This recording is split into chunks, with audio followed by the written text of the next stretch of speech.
everybody.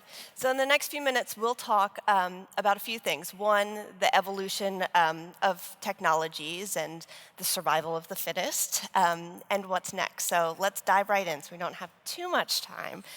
Ryan, let's start with you. So I think it's safe to say that the on-demand world is and has exploded, right? If we look at the life cycle of the on-demand world, it goes from this massive hype where everybody floods the market, kind of the winnowing out, the survival of the fittest, and then you're left with this kind of set of viable businesses. You're deeply connected to Lux and have been there throughout this whole cycle. So tell me what you've learned and your thoughts about on-demand and maybe what's next and what else you're looking at. Yeah, I think you hit it a little. You hit it on the head. There's this. Usually there's some first company into a space. Uber was obviously this first one that kind of proved this new model that people wanted to use their phones to request services on demand, and a company had to be able to respond to that and deliver a product, in this case a car, to you at the moment you needed it. And people had never thought about payments through phones. Had never thought about moving atoms around in the physical world based on your phone. So it created this kind of new framework in people's minds for services that could act like that. And in most cycles, you see this what we always call kind of a Cambrian explosion. There's this new idea, an explosion of new different ways of leveraging that same framework. And you end up seeing a bunch of things that some will work and some won't. And I think what you're seeing now is this kind of overhype into tons of companies. Everyone thought everything had to be on demand. When you really get to the fundamentals of it, not everything has to be on demand, and that model doesn't work for everything. And you're seeing this kind of natural winnowing down to the models that work and can be successful. And so typically in press cycles, you see this huge support, and then everything is the best, and it's this, the next coming, and then all of a sudden everything is dead and the whole market is done. When the reality of it is a lot more nuanced, and there will be some major winners that come out of it, and we think Lux is one of those as well. Yeah, great. Brian, are there key indicators of permanence, right? Are we able to predict what's going to work and what's not? That's my job. I try to. I'm asking the expert here. To Ryan's point, I mean, there's economics to all of this, but there's also social science to it. So I'm not just an analyst. I had to become an anthropologist to try to figure out these types of answers, because services like Lux or Uber are catering the consumer side of things. I call them accidental narcissists, because you open an app and you will have something delivered to you or brought to you or done for you. And that creates what I call the on-demand economy, which is the selfish economy, right? Once you have a taste of having this brought to you, there's no going back, right? Uber becomes the standard of service. Lux becomes the standard of how you park. And so there is a sense of permanence on the consumer side that there will be demand, right? So now what you have to do on the economic side is provide a value or a service of which people have to pay for, because I think over the long term it has to be more than convenience. Got it. What about what's next in the consumer space, right? On demand, it seems like you said, that's here to stay. We want what we want when we want it, which is now. What's next? I think a lot, you're talking about indicators of kind of permanence, and one of the things we think about a lot, the mobile kind of app ecosystem is a really hard one to break out in. It's fairly mature now.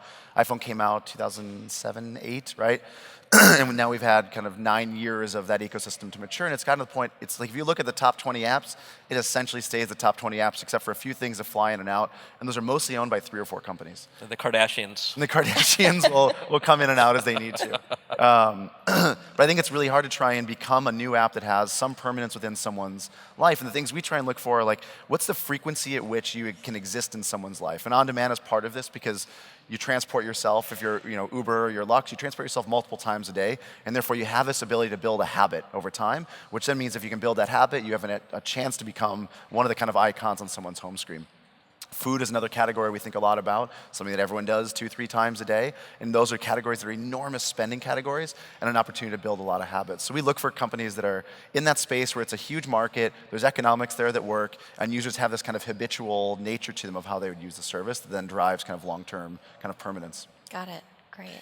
I have a question about that, because you have to make literally $1 million bets on this, and to Ashley's point, there is a little bit of discussion about whether or not we're past the hype cycle on this. And so I think entrepreneurs have to think about, okay, it's obviously more than just a service that I'm going to ease your daily burden on, right? Your time is more valuable doing something else. But how do you see? I mean, like, well, how do you see through that? Because I have to look at a lot of this stuff too, and I was like, really, you describe yourself the Uber of, and I'm supposed to say like, oh man, that is so much Here's the term. done. Yeah, we say there's kind of two categories to these. One is that you trade some kind of convenience for money. So you think about Postmates or DoorDash and these guys who they're taking a good, some food from a restaurant, and they're going to bring it to you, and you're going to pay them for their time to bring it to you. But the food cost is the food cost; it's not really changing. And then you have kind of the Ubers, the Luxes, the potentially Instacarts if that ends up working and changing the model. But maybe Amazon's a better example for it, where they're changing the model under which they're delivering it to you, so the underlying economics can be better, and you're going to bring a better product to users at a lower price point, and that actually fundamentally changes things. So now you can expand the market.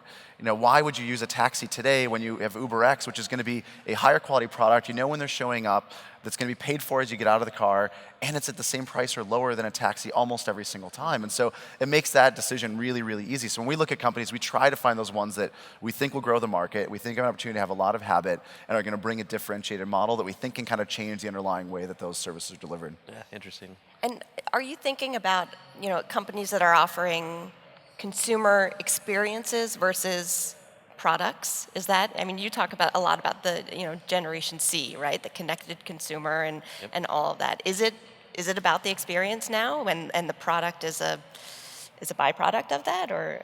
It's integrated. I think it's all one thing, and people want kind of services delivered as products, right? You want the whole, think of Uber. If you opened up the app and there was like a bid, like, okay, I want a ride, and 3 or 4 different drivers had to like bid on that, that's a marketplace in a traditional sense, how we thought of like eBay. But it works because they're delivering it as a service. I hit a button, they figure out who's going to come to me, they end up paying that person, they handle all the transactions. Yes, there's a rating system in the end, but that's just for them to kind of manage the drivers. But it's not me looking at 4 different drivers, choosing which one I want to try and pick. It's just not as efficient. So I think consumers have gotten to a place where they're expecting services to be delivered as a product, like as a packaged good. And you're seeing a lot of, TaskRabbit was another one that was kind of this open marketplace, and they're constraining down now to be this like service that's delivered to you in a like repeatable and kind of repeatable way, a way that that's going to happen every single time. Got it. So the accidental narcissist is driving exactly to your point. We're about 15 years ago, Pine and Gilmore wrote a book called The Experience Economy. And it is now starting to come to fruition. So not just startups, but every business now. So products and services are basically a commodity, right? So now you have to think about experience as your value add. And this is why I think it's so important, and I'd love to hear your thoughts on this too, is building these services on top of platforms that open up to outside experiences, right? So it's beyond the Uber driver giving you water and some chewing gum. It's also Uber has an API team now that's opening this up so that you can have vinyl, you could have music, you could cater to your experience your way in a very selfish and personal way. But I don't know that enough. In fact, I think something like 90% of all businesses over the next 5 years are going to compete at the experiential level. But I think that number is highly inflated because I don't think that companies understand what an experience means and how that's a value add. I mean, what are you seeing? Well, you hit a little bit on it when you talk about kind of Uber and what it's becoming as a platform. I think what you've seen so far, and I don't know how many people here know the service, but like you have Munchery, you have Sprig, you have all these food delivery companies that are out there where they're bringing food from A to B. But in order to do that, they actually have to stand up and create almost an underlying Uber that's doing the logistics, getting stuff from A to B, and the economics of it are incredibly hard. I think what you're going to see is you're going to see some more kind of like AWS-like infrastructure that is probably Uber, FedEx, or maybe DoorDash, maybe Postmates, that are just a service for moving products from A to B, and now you're building the experience on top of that. So your company isn't about like figuring out how to move cars and build up a fleet of drivers just to bring your food from the distribution spot to the customer. It's going to be about how do you build a great experience through the app, and how do you build something that's differentiated, gets consumers excited, and then leverage this kind of delivery infrastructure that already exists in the network to make it kind of economical and great for the user. So now it's about creating that experience for consumers and not about having to do all the logistics and everything. Right. That makes complete sense. So let's get into the fun stuff in the few minutes we've got left. What's next? There's AI, there's bots, we're talking backstage about all kinds of stuff. What are you looking at? What's next? What are the things that we should be excited about and that you're excited about? This is our daily job, is to keep going out and finding this stuff. I think you hit it a little bit, but it's the stuff that we're spending the most time on now is kind of like AI. I think there's been this huge change in the market, and kind of deep learning is one indicator of it. But there's been a few different pillars that have been happening around image recognition, around natural language processing, deep neural networks that are making these new capabilities totally available. So AI is kind of a broad thing that can be exposed into consumer or into enterprise. Robotics has really kind of come together. People have seen kind of Boston Dynamics and the humanoid robot that's walking on 2 feet and walking across terrain in the woods in Boston. It's unbelievable the capabilities that have come together.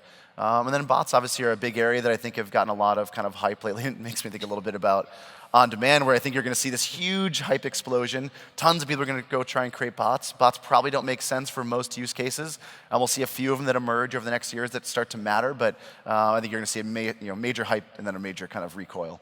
Got it. Yeah, there's so much of this that's beyond just even an answer. In fact, every January I publish the 25 things that we have to pay attention to over the next few years. And I mean, Ryan hit most of them. But if you think about go in one more layer, right? So what does AI, actually mean? And if you put it into fields that could really benefit from it. So for example, education, we could use for workforce productivity. But then you go one more layer and you start looking at the humans who have to then use or be affected by this. And then you start looking at jobs. Do we look at, reforming schools and government? Do we look at ways of rethinking business? Because not only the technology, there's a lot of disruption that I pay attention to outside of just things like, if you talk to, say, someone who runs HR at an enterprise organization, what's their biggest challenge over the next 5 years? It won't be technology, it'll be millennials, right? And as if that's a thing. It's like saying old people, right? But I think that we have to look at the technology impacts as well as sort of what are the behavioral impacts. And so the on-demand economy for me was one perfect place to look at this. But all of this technology is going to change our expectations, our behaviors, our preferences. And I think that someone has to be in the middle of sort of connecting all the dots. Yeah. It's definitely going to change the labor. I mean, there's no doubt. I mean, right now you look at AI, there's a great company we're looking at recently called Analytic, where they're taking deep learning and applying it to radiology. So right now, you have these highly paid, incredibly smart doctors who are seeing scans coming in of, potentially cancer or broken bones. And they're trying to process these as fast as possible to be able to make sure they get the answers back. But actually, this is a perfect task for deep learning. It's image recognition, and you can actually train a system to see more data than any single doctor will see and improve the capability of that doctor. So it becomes an augmentation to labor as opposed to a total replacement of it, because you're still going to want a doctor who's there to now try and diagnose and figure out what to go do after that. But I think in the near term, you're going to see AI kind of augmenting humans, potentially replacing in some cases, and we'll have to go figure out what that means for new types of labor. Yeah, finding those efficiencies in that process. That's Also, very exciting. What are you, just out of curiosity, because I know you're paying attention to this space, are you seeing anything in nanobots? Like actual bots that can have good, not just 1-800-Flowers? Oh, bots in that, not robotics, or? Like the ones that you ingest. Oh, yeah. It's not a space I've gone into. There's just probably a bunch of interesting stuff happening there, but not one that I've spent enough time on. Yeah, And there's a lot of personalized healthcare and Medicaid. Another area that kind of deep learning AI will be really fascinating in is right now when you make a medication, you have to make it for the general audience, all people that might ever consume Advil. Well, the reality is, based on your genetics and your DNA, a different variation of that will be better for each person. And so there's this whole field coming up of personalized healthcare, of where each one's going to understand your genetics, your DNA, your specific personal needs, and then manufacture drugs or potentially, CRISPR is another whole fascinating field to go talk about at some point. But manufacture drugs that can go in and be very personalized to you and be the most possibly effective thing, instead of having me this, Advil for everyone, or trying to think of other, heart failure drugs or anything like that that's now just not personalized at all. Yeah. I think that's going to be a huge, huge change over the next kind of 10 years. Right. Exciting times to come. Great. Brian, Ryan, thank you so much for joining us. And we're done. Yeah, all right. Thank you all for coming early. Yeah.